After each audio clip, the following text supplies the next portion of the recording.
Karametra, God of Harvests versus Shirei, Shizo's Caretaker. We do not have green. If this was any other land, then I would keep this because we could get into Dryad Arbor off the Green Sun Zenith, but it isn't, so we won't. This is much better. Yeah, we have a dual land effectively in our hand there, and a forest. We can deal with our opponent's commander with Song of the Dryads. Got a turn 2 Nyx Fleece Ram. Can get back an enchantment that dies. Yeah, this is fine. We're not going... Oh, I was just going to say we don't have any ramp, but fortunately we do.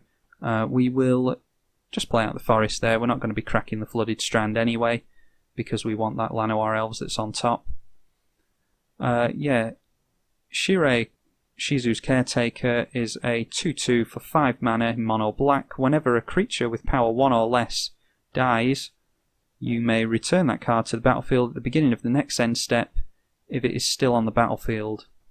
Alright, and it looks like our opponent's going for a Shadowborn Apostle themed deck, which means that they're most likely, I think this just gets a demon. Yeah, so you pay black and sack 6 of them and search for a demon and put it onto the battlefield. So that's any demon, as far as I'm aware. We will have 4 mana available to us next turn. So if we draw into another land, we're getting online for quite a fast Karametra deck. As our opponent, I was just going to ask if our opponent had lost a land drop there, but they didn't. We'll get the Scattered Groves in because it always comes into play untapped. Pass over to our opponent. Yeah, I think we just want to get the Nyx Fleece Ram out next turn. And our opponent offering up the trade, which I'm not going to indulge them with. And how many of these do they have to sack again? It's 6 of those. They have 5 cards in hand, so not sure how likely that is, to be honest. But we can stem some of the bleeding with the Nyx Fleece Ram, gain 1 life a turn from that, and it'll also block the Apostles for days. And I'll just pass over to our opponent. So if we get a land next turn, preferably a white land, we could get Sigil of the Empty Thrones out before we play Karametra, because Karametra, of course, will trigger Sigil of the Empty Throne and give us a free 4/4 White Angel. And we will go to block one of these. Our opponent gets down Underworld Connections, which is tap, pay a life, draw a card. But you do have to tap a land to do that. Okay, and we do get a white source, but it's a slow white source. This is my problem with tap lands, when you could really do with a means of... When you could really do with a means of playing a big card that could change the course of the game, potentially. Yeah, there's nothing else we can do there, and we just have to play the tap land. Yeah, I don't play many tap lands, and I'm not sure how useful this 3/4 Reacher is ever going to be. I'll keep playing the deck, and hope that it does come in useful at some point. If we draw into another land, I'm not above tech... Actually, I don't think I can tech edge that, can I? Destroy a non-basic land. Yeah, it's on a basic, so our opponent is at least getting rid of one of their lands for the turn, but it looks like they drew into another one. So I think we're just going to go for the Sigil of the Empty Throne. And luckily we're not seeing any more Apostles yet, although our opponent will try their damnedest. So that's 1. That might be another one, yep. So they're 2 away currently from that. And it might be worth getting rid of the Underworld Connections with the Song of the Dryads. No, I think I'm going to be a little bit more flashy than that and get this Sigil out. Yeah, I'm just debating whether or not to take as many tap lands out of this. I don't typically run a lot of tap lands anyway, because of that exact thing that happened last turn, that we could have gotten Sigil of the Empty Thrones and then this turn gotten out Karametra, but thanks to this being a tap land we couldn't do that. and that happens quite a lot the more tap lands you run. And yeah, I don't like it when that happens. It just feels so slow. But we will go for our Karametra now, and we'll always yield to that because we're not going to react to getting an angel token. And I think we will Song of the Dryads the commander next turn, because we don't want, if we manage to get rid of these Shadowborn Apostles, we don't want Shirei bringing them back. So, but it will give our opponent more mana, unfortunately. But I think they have all the mana they need currently.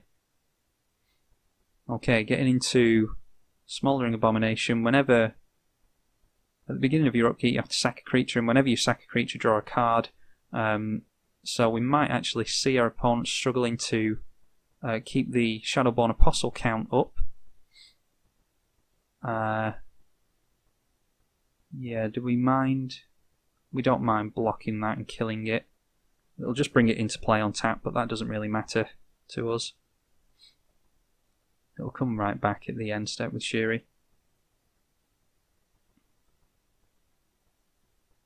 But yeah, with Shirei off the battlefield, when our opponent sacrifices Shadowborn Apostle, they may well draw into more Shadowborn Apostles, but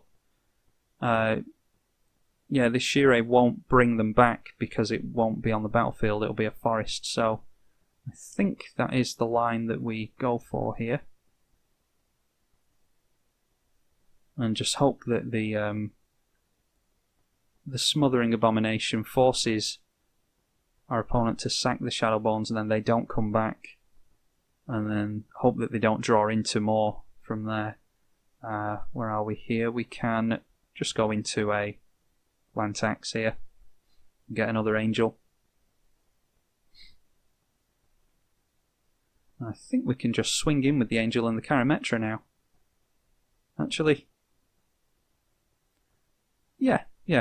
I think we can. We have two angels held back, as well as the Nyx Fleece Ram. Luckily though, Shadowborn Apostles haven't done too much damage to us. I think the Nyx Fleece Ram has helped counteract a lot of that. Little incremental life gains can really help you in a game of Commander, I find. Corsair of Crufix. There's an Enchantment Matters card in this deck that I can't remember the name of. It costs 2 in green and it makes enchantments cost less. It's a centaur of some form. I can't remember the name of it, but whenever you cast an enchantment, that gains you life. So these multiple effects that gain you life can really help throughout a game. Whenever it dies, you create... Or another cleric. I'm assuming these are clerics. Yes, so our opponent will get even more advantage out of those. This is a pretty interesting deck. Shadowborn Apostles. I think these things are on some... some bleeding effects going on there. And going for the card draw off of the Underworld Connections. But I think without the commander, the Shadowborn Apostles are much worse, because they don't come straight back out again. I think Shadowborn Apostles, from a monetary value, have actually gotten quite expensive as well, considering that they're uncommons, but you can put as many in a deck as you like. So I think they've gotten to about $1, $2 a piece, which is a hell of a lot for a common. And we will block both of those. Looks like our opponent values 2/2 zombies more than they do the Apostles at this point. They might have given up on the Apostle plan. And they want to drain us with the Blood Artist, getting some Aristocrat effects on now. And we can yield to that as well, because there's never anything we're going to be able to do about it. And could really do with getting into some card draw effects now. I suppose land tax is kind of card draw. We'll get a forest and a couple of plains here, seeing as how we already have a forest on the field. Alright, Gavany Township. Well, why don't we get... Do we care about that Nykthos? yeah, just in case, we'll leave the tech edge open. And we'll say yes to the Karametra trigger. And we'll get the Temple Garden. We won't pay life for that. And we have Prison Term on top, which is good if our opponent decides to get out a demon from out of nowhere. I think for now we want to try and fix some mana. Yeah, I think... Well, actually, what we could do is get out the... maybe we don't tech edge. Our opponent would be able to get 1, 2, 3, 4, 5, 6, 7 mana off of that Nykthos. Yeah. Upon further thought, I think we actually do want to get rid of that Nykthos. That will get them a lot of mana. What I was debating there was getting out the Solitary Confinement. Yep, and that makes our opponent scoop. They have card draw and 5 cards in hand, but maybe they just have a fistful of lands. I was actually contemplating the Solitary Confinement there. That, along with the land tax, means that we can just discard lands to keep it alive, and we would not be drawing into... we won't be dealt any damage on the swing back from our opponent, and we could freely attack him with those angels and put them on a 2-3 turn clock. So yeah, I think we just about managed to stem the bleeding there. Those Shadowborn Apostles are pretty frightening, especially if our opponent gets into lots of those. They can get any demon from the deck, and yeah, God only knows what that could have been. That could have been a real problem for us. But we managed to stem the bleeding with our Karametra Enchantress deck. I hope you enjoyed watching that, and I'll see you on the next one. I'm tribalkai. Thank you very much for watching.